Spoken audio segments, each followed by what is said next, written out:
गोड पुऱ्या बनवायच्या असल्या की आपण पाकातल्या गोड पुऱ्या बनवतो.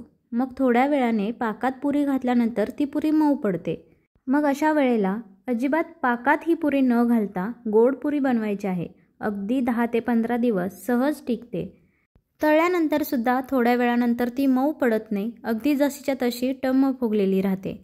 अजिबात तेलकट होत नाही. अगदी खुसखुशीत राहते.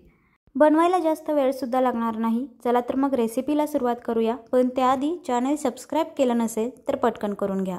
बिना पाकातली गोड पुरी बनवायला साहित्य काय काय लागतं तर इथे मी 2.5 वाटी मैदा घेतलेला आहे. त्यासाठी पाऊण वाटी साखर घेतलेली आहे. अर्धी वाटी बारीक रवा घेतलेला आहे आणि 1 वाटी दूध घेतलेला आहे. पुरी अगदीच कडक होऊ नये, ती खुसखुशीत व्हावी यासाठी इथे आपण दुधाचा वापर करणार आहे.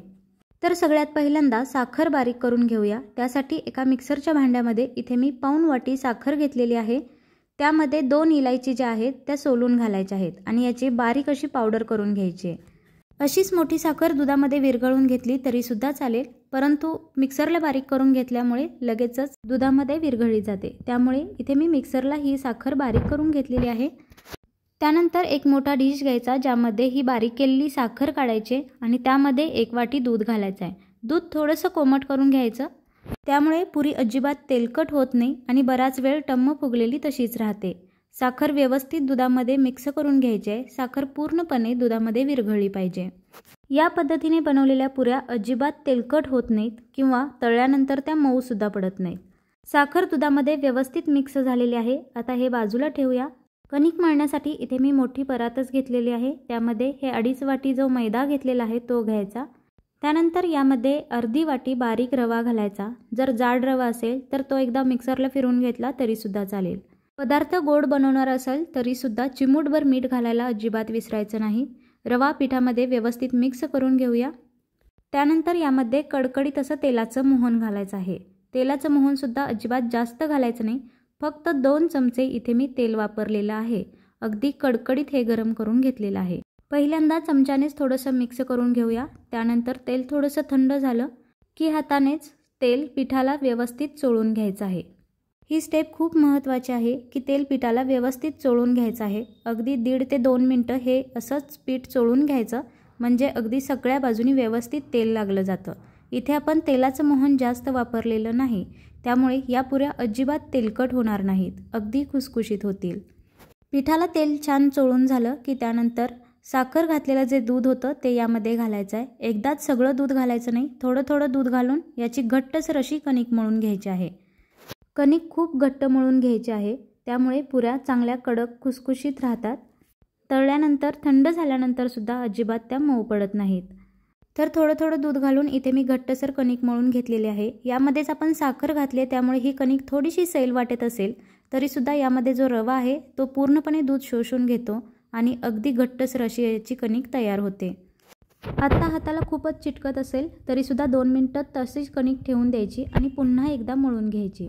जसजसं ही कणिक आपण मळत राहू तसतशी ही कणिक घट्ट होत जाते आणि हाताला अजिबात चिटकत नाही. तर बघा किती घट्ट झालेली आहे ही कणिक. या पुऱ्या बनवण्यासाठी आपल्याला अशीच घट्ट कणिक मळून घ्यायची आहे. आता ही थोडा वेळसाठी बाजूला ठेवून देऊया, जेणेकरून यात घातलेला जो रवा आहे तो व्यवस्थित भिजला जाईल. पुरेसाठी लागणारी कणिक जर सैलसर मळली गेली तर पुऱ्या अगदीच मऊ पडतात आणि तेलकटसुद्धा होतात. घेतलेल्या दुधापैकी 2 ते 3 चमचे दूध शिल्लक राहिलेलं आहे. त्यामुळे अगोदरच थोडं थोडं दूध करून घालायचं, म्हणजे दुधाचा अंदाज लागेल. आता एक 10 मिनिटानंतर बघा कणिक छान भिजली गेली आहे. त्यातला रवासुद्धा छान मुरला गेला आहे. तर पुन्हा एकदा हाताने याला छान मळून घ्यायचं आहे. आता मात्र इथे आपल्याला जास्त मळून घ्यायचं आहे. कणिक अगदी मऊसर पडली पाहिजे. त्यासाठी इथे मी कणकेचे 2 भाग करून घेतलेत आणि साधारण एक 4 ते 5 मिनटं ही कणिक छान मळून घेतलेली आहे. 4 ते 5 मिनटं कणिक मळून घेतल्यानंतर याचे छोटे छोटे गोळे करून घ्यायचे आहेत. आपल्याला पुरीसाठी लागणारे जेवढे गोळे असतात तेवढेच गोळे करून घ्यायचे आहेत. असे छोटे छोटे करून सेपरेट पुऱ्या लाटायला नको वाटत असेल तर एकाच मोठा उंडा घेऊन चपातीसारखी एकदम पातळ चपाती मोठी लाटून घ्यायची आणि त्यानंतर एखाद्या झाकण घेऊन किंवा वाटी घेऊन त्याच्या पुऱ्या काढून घ्यायच्या. आता या पुऱ्या लाटण्यासाठी इथे मी मैदा घेतलेला आहे. मैद्यामध्ये हलकं डिप करून घ्यायचं आणि याची पुरी लाटून घ्यायची. जेवढी शक्य असेल तितकी पातळ पुरी लाटायची, जेणेकरून ती खुसखुशीत राहते.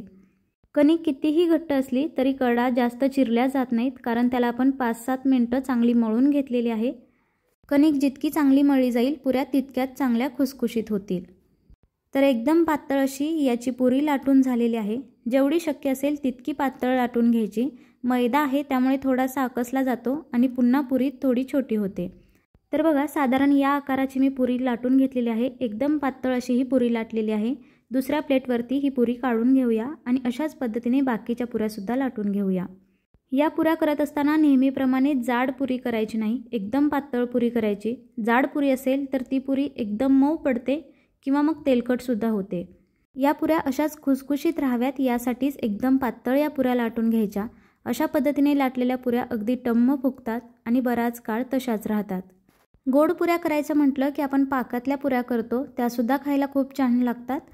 परंतु जास्त काळ टिकवायच्या असतील तर अशा पद्धतीने गोड पुऱ्या आपण बनवू शकतो। तर एकाच वेळी मी जास्त पुऱ्या लाटून घेतलेल्या आहेत, जेणेकरून एकाच वेळी आपण या तळू शकतो। पुऱ्या तळण्यासाठी इथे मी तेल गरम करत ठेवलेलं आहे। तेल चांगलं गरम झालं की त्यामध्ये अशी पिठाची एक गोळी सोडून बघायची। गोळी तळाला जाऊन मग बुडबुडे येत असतील तर तेल व्यवस्थित तापलं गेले। जास्त कडकडीत गरम करायचं नाही, जेणेकरून पुरी तेलात टाकली की लगेचच करपली जाईल। तेल मीडियम गरम करून घ्यायचं, म्हणजे छान खमंग अशी ही पुरी भाजली जाईल। तर तेल तापल्यानंतर यामध्ये पुरी सोडलेली आहे। तर बघा अजिबात झाऱ्याने वरून मी तेल सोडलेलं नाही, तरीसुद्धा ही पुरी छान टम्म फुगली जाते। कारण पुरीसाठी जी कणिक भिजवलेली आहे ती एकदम घट्ट आहे, त्यामुळे या पुऱ्या अजिबात तेलकट होत नाहीत, शिवाय टम्म फुगतात। दोन्ही बाजूनी ही पुरी पलटून छान भाजून घ्यायची। पुरी अशी टम्म फुगली की त्यानंतर गॅस मंद करायचा आणि मंद गॅसवरती ही पुरी तळून घ्यायची। त्यामुळे पुरी बराच काळ अशीच टम्म फुगलेली राहते आणि शिवाय ती तेलकट अजिबात होत नाही किंवा तळल्यानंतर थंड झाल्यानंतर ती मऊसुद्धा पडत नाही। प्रवासामध्ये नेण्यासाठी असू देत किंवा अदल्यामधल्या वेळेत खाण्यासाठी असू देत, हा छान ऑप्शन आहे। 10 ते 12 दिवस या पुऱ्या अशाच खमंग राहतात, अजिबात खराब होत नाहीत। त्यामुळे ही रेसिपी तुम्हीसुद्धा एकदा नक्की ट्राय करा। तर बघा सगळ्याच पुऱ्या अशा छान फुगल्या जातात। तेल मात्र आपल्याला मिडियमच गरम करायचं आहे, जास्त कडकडीत गरम करायचं नाही। कडकडीत तेल तापलं की पुरी अशी फुगतसुद्धा नाही आणि पटकन करपली जाते। किंवा तेलाचं तापमान जास्त कमी पण नको। तेल व्यवस्थित तापलं नसेल तर पुरी एकदमच तेलकट होते आणि ती व्यवस्थित तळलीसुद्धा जात नाही। तर अशाच पद्धतीने मी सगळ्या पुऱ्या तळून घेतलेल्या आहेत।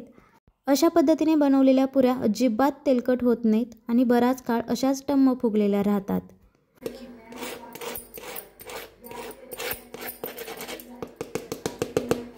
पुरीच्या आवाजावरून तर समजलंच असेल की ही पुरी तळल्यानंतर थंड झाल्यावर सुद्धा ही मऊ पडत नाही किंवा तेलकट तर अजिबातच होत नाही। त्यामुळे ही रेसिपी तुम्हीसुद्धा एकदा नक्की ट्राय करा। एकदम साधी आणि सोपी रेसिपी आहे। या पुऱ्या बनवण्यासाठी जास्त वेळसुद्धा लागत नाही। पुऱ्या गोडच आहेत, परंतु पाक करायची गरज नाही। बिना पाकाच्या या गोड पुऱ्या खायलासुद्धा खमंग लागतात, शिवाय जास्त दिवससुद्धा टिकतात। तर ही रेसिपी कशी वाटली हे कमेंटमध्ये जरूर सांगा। व्हिडिओ आवडला असल्यास व्हिडिओला लाईक करा आणि चॅनलला सबस्क्राईब करायला मात्र अजिबात विसरू नका।